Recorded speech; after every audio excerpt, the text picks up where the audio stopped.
How to fix a lawnmower that got wet. Every once in a while everyone makes a mistake, including rushing inside the house only to realize hours later that the lawnmower was left outside, unprotected, in the rain.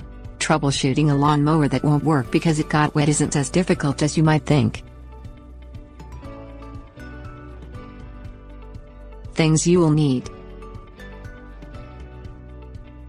starter fluid, gas, oil, air filter, spark plugs, sandpaper or a wire brush. Purchase a can of starter fluid from your local lawn and garden center. Remove the air cleaner, turn off or cover the choke, and spray starter fluid down the carburetor. Turn the ignition on and attempt to start the lawn mower. If the mower starts, turn it off, remove the air filter, clean it, and set it out to dry. Put the mower back together once the filter is dry. If the lawn mower doesn't start, continue to the next step. Drain the gas and oil from the lawn mower. Remember to drain the gas from the carburetor as well. You are removing these fluids because it is possible that water got into these compartments. Replace the gas and oil with fresh fluids. Attempt to start the lawn mower. Do not read any further than this if the lawn mower starts. Replace the spark plug in your lawn mower. Attempt to restart the lawn mower after inserting the new spark plug.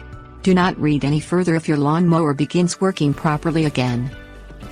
Turn the fuel shutoff valve to the off position and then check to see if the coil inside the lawnmower is rusted.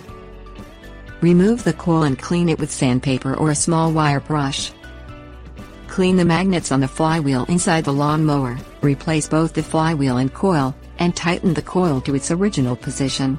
Restart your lawnmower. Tips: warnings.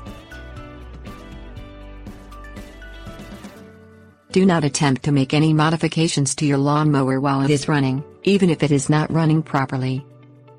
If the lawnmower still will not start, you should consider seeking the assistance of a trained lawnmower mechanic.